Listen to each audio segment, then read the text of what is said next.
Okay mga bossing, magandang araw sa inyo. At syempre, meron ulit tayong ginagawa rito sa atin, Revo mga bossing. So Revo natin 2L. Okay mga boss, ang issue ng ating kliyente ay ganun pa rin, natatabangan sa tanghali, sa lamig. Okay, so may mga nagawa na dito sa aircon ni bossing. Unang-una mga boss, bago na ang compressor. Sabi niya wala pang mga 5 months o mga 5 months yung simula nung ginawa, no? So bago na ang compressor, nagpalit na rin daw ng valve sa kanang dryer, no mga bossing. Pero yun nga, ang nakikita namin problema nga, may high pressure pa rin, no? Tapos nakita namin na kulang din ng freon. Sa ngayon mga bossing, meron lang siyang 20 low side, high side niya wala pang 125. Tapos meron kami nakitang leak dito sa ating pito. Pag tinatanggal natin to, sumisingaw. Okay, so kaya siguro nagbawas ng freon. Pero ang offer na natin kay bossing, dahil yung ating condenser, siya yung mga pinagmumulan nga ng high pressure natin, mag-a-advise tayo magpalit ng panibago. Okay? Sasabayan na natin yung compressor ni bossing na bago. O, kaya mga boss, ito muna ang gagawin namin, no? Ang problema nga lang mga boss sa ganito, dahil hindi tayo ang nag-install ng ating compressor, yung langis sa loob, hindi ko alam kung ano itsura. Mel, pakipatay mo na para medyo marinig ako.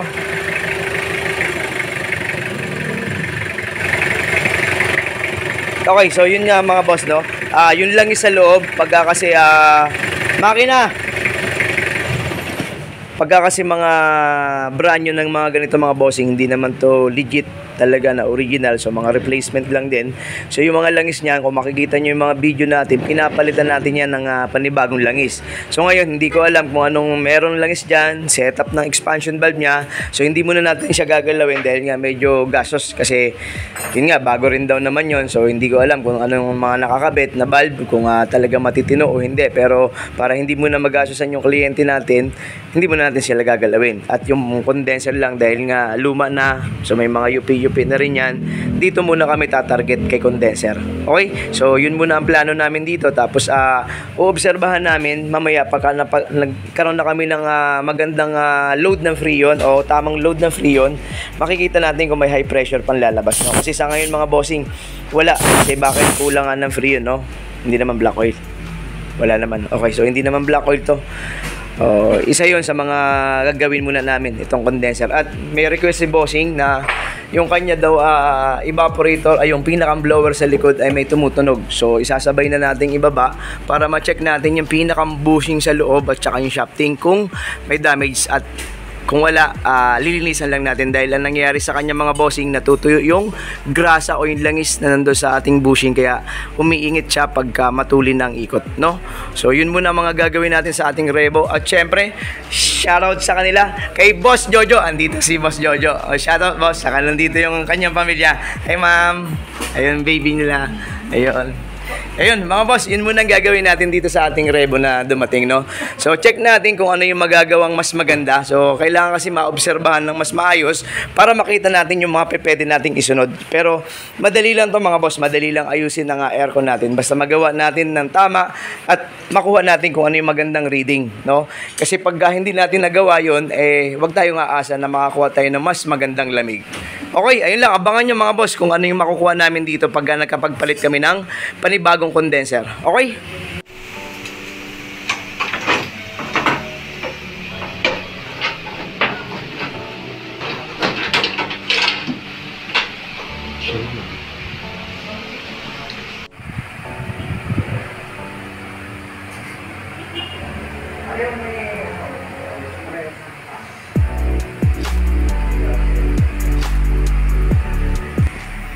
Okay mga bossing, nandito na yung bagong condenser natin. So ini-install na natin yan. Tingnan natin kung magiging okay yung lamig niya mamaya. At yung kanyang blower motor mga bossing na sinasabi niya, napansin namin yung pinakang commutator tsaka yung pinakang carbon medyo manipis na. Okay, so medyo malalim na rin yung commutator. So dahil ang issue lang naman ay ingay, yun munang ayusin namin, no? At sinabi na rin natin sa ating kliyente na pag tumigil na isa sa dalawa o yung kaliwa kanan, sigurado yung pinakang carbon at saka commutator ubos na, no? So sa ngayon, yung ingay lang muna dahil yung pinakang bushing niya ay maganit na mga boss. So natuyo na yung grasa dyan o yung langis niya. Okay, so ito yung rear blower natin mga bossing . Mga bossing, natanggal na natin yung pinakang motor natin, no? So talaga malalim na yung pinakang commutator. Tapos may alog na rin yung pinakang shafting niya. Okay, so tinesting natin. So malaki na ang laro. So, malaki na yung galaw ng ating bushing doon sa shafting. So mga bossing, pag-desisyon na ng may-ari, no? Tinakot natin. So sabi natin kasi pwedeng tumagal pa, pwedeng hindi natin alam, pero depende sa gamit, no? Pero kung ganun kalalim na yung ating commutator, tapos may ingay na rin yung pinakang shafting, baka hindi rin natin mawala yung ingay na nirereklamo niya. So kaya magpapalit na lang tayo ng panibago. Okay, saka hindi na rin talaga original sa kanya mga boss, dahil pang Starex itong kinabit ng dating gumawa, no? So hindi yan yung original, kasi ang ganito ang disenyo niya. Okay, so mga bossing, itong mga bago natin, kahit bago to, binubuksan ko pa rin to, tapos nilalagyan ko ng panibagong grasa o langis. So kasi minsan kasi yung pagkakagawa ng iba tuyot din. So anong nangyayari, may mga umiingay pa rin kahit bago. Okay, kasi pagka nga uminit yung shafting do sa ating bushing at natuyuan ng langis, yun din yung nagsisimula para sisirain niya yung shafting. So kaya yun ang gagawin natin. Lilinisin pa rin natin yung pinaka shafting nito, tapos lalagyan natin dadagdagan natin ng panibagong grasa. Okay? Para mas sigurado, kasi ang hirap abala doon mga bossing. Pag dinukot doon, pwede namang dukutin, kaso ang problema nga lang abala, saka baka makadamage tayo ng mga mga plastic doon sa bracket natin, no? Okay, napalitan natin ng charging bulb. Kinakabit na rin yung likod. Okay, napansin lang natin dito sa pinakang nut ng ating suction mga bossing, malamang tabing nila ito na ipasok. Okay, so ngayon ang problema, pag niluwagan mo na yan, hindi mo na yan matatanggal, dahil yung thread mali na ang kain ng ating nut doon sa ating pinakang half union o yung union natin na may thread, no? O kaya hindi na natin yan pwedeng tanggalin, maliban na lang kung mayroon tayong headers, kasi sigurado yan 100%. Pag tabingi mga bossing, ito straight to, diretso yan. Ito okay to, pero to sigurado ako kinain yung thread nyan. So hindi natin yan basta-basta magagalaw. Kaya sabi nila, huwag mo nang subukan. So mamaya, pero kung may leak mamaya mga bossing, kailangan natin siyang palitan. Hahanapan na lang natin ng panibagong headers. Magko-convert na lang ulit tayo, no? Kasi pang pang crosswind yung kinabit nila. Check na lang natin mamaya kung may leak. Hindi ko natatanggalin talaga. Sigurado yan, matigas yan. Okay, good na yung condenser. Ay kabit na rin yung fan. So yun na lang, likuran na lang. Wala sa labas.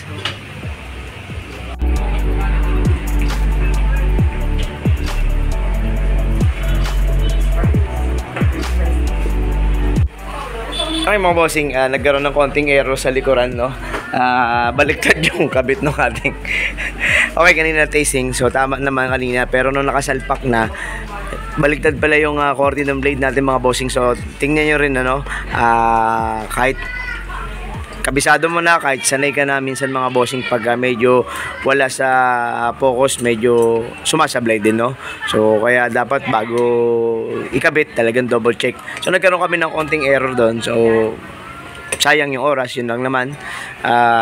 Imbis na nakapag-load na ng maayos, hindi, no? So yun lang, kasi may mga baliktaran po yung mga bossing, may left saka right, no? So kaya kailangan ma-double check bago isara, kasi medyo mahirap, hindi siya madudukot. So kaya nagkaroon kami ng konting pagtagal doon sa aming rear evaporator blower, no? So pagkatapos naman nun, maglo-load na tayo ng Freon. Okay mga boss, load tayo ng Freon. Tingnan natin ngayon kung ano makukuha ang reading, no? So hindi tayo naggalaw ng valve. So kinabit lang talaga natin itong ating condenser. Pero mga bossing, may isa na ako napansin kagad. Hindi gumagana yung ating idle up. So papacheck natin yung kuryente, kasi dapat papalo yung minor natin mga boss. Dapat tataas ng konti yan. Ngayon hindi gumagana, papacheck muna natin.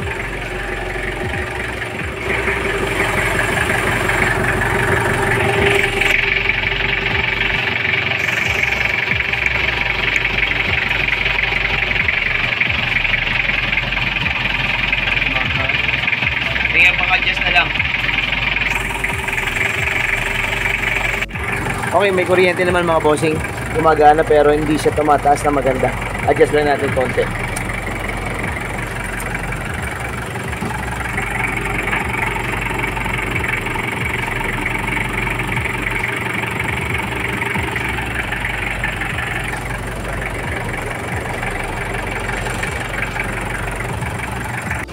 Okay mga bossing, mataas yung ating nakuhang reading sa low side sa 50. Tapos yung ating compressor, napansin natin, nagmo-moist. So ibig sabihin para sa atin ito, yung expansion valve may problema tayo, no? Kasi nakita natin yung valve na nakakabit sa likuran, hindi magandang klase.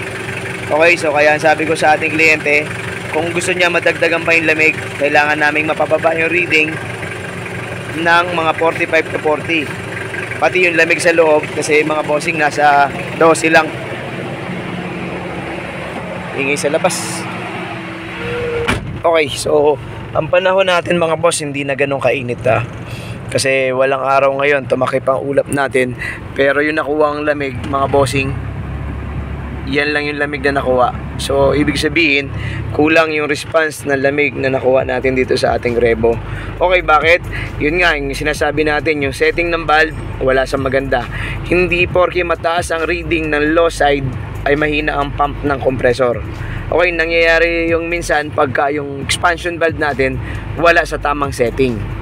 Okay, so mga bossing, pag bumalik sila bossing, okay, kukuhaan ulit natin to ng video para makita natin yung pagkakaiba nung gagawin namin na pagpalit ng valve do sa aming setup na ginagawa dito sa ating rebo na to, no? So makukuha natin siya ng reading. O ngayon, nasa 50 siya. Ang high side nasa walang 200. Okay lang hanggang 220 ang high side, no? Pero wala siyang 200, mababa.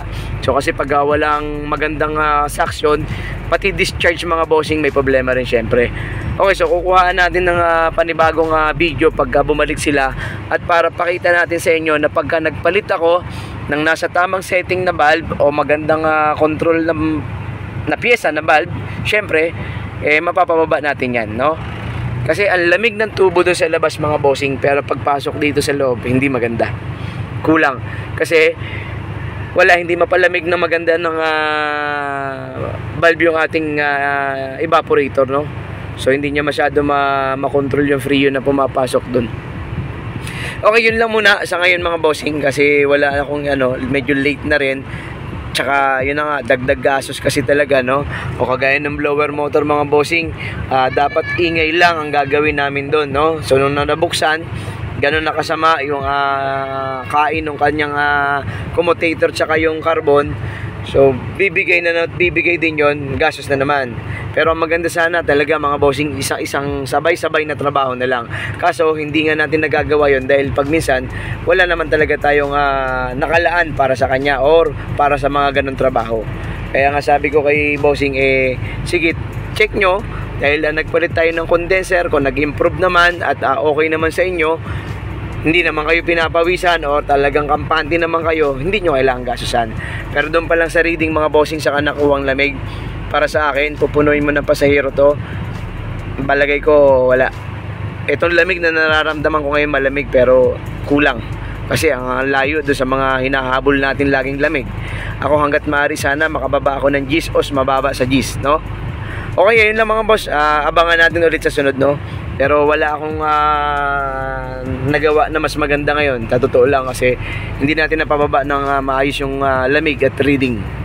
Okay, so yung condenser naman talagang kailangan palitan yon dahil nga unang-una UP na original pa, no? So kaya pinalitan natin ng panibago. Okay, papaalam tayo kala bossing. Okay mga boss, pasensya na kayo, maingay sa labas. Hindi ko alam kung bakit nagbukas ng generator yun nasa kabila, sobrang ingay. Tapos itong rebo natin, papaobserbahan muna natin, pati yung boses ko mga bossing malat na. Okay, yun talaga mga bossing, yan yung final na reading. Bumaba naman na. Bumaba na siya ng mga nasa 47. Yan na, mababa na sa 50 mga boss. Medyo gumanda na. Isang patunay, tumaas na ng konti yung high side. Okay lang yung high side na yan. Kahit mag 220 pa siya, okay lang. bumaba na rin ng konti. Malamang gumanda-ganda na rin yung response ng lamig. Ayun, nagmo-moist lahat mga boss. Medyo nabawasan na rin yung moist sa ilalim. Okay, baka naman na konting obserba pa, lumapat na maganda tong ating lamig nitong ating rebo. Pa-obserbahan na natin sa kanila mga bossing. Okay mga bossing, at yun na, okay na tayo. Nagkasundo na kami ng kliyente. Ma-obserbahan na lang. At syempre, boss, salamat na marami. Salamat kay Boss Jojo. Ayan, no? Thank you very much. So, update mo na lang kami kung anong mararamdaman mo. At shoutout din kay baby madam nila, no? Andito na si madam, binabayaran na yung damage nila. Ma'am, salamat Yun, no? Salamat kay ma'am. Ano pangalan mo, ma'am? Ethel po. Ethel, yung ma'am Ethel, yun, no? Shoutout kay ma'am Ethel. O, ayun lang mga bossing. Salamat na marami sa panonood, syempre, sa ating Malita Channel. Pasensya na kayo sa boses ko, Talagang medyo napagod na rin. Pagod lahat, no? Pero ganun pa man, papasalamat tayo sa dumadating na kliyente. Okay, ayun lang mga boss. Salamat at God bless sa ating lahat. Thank you.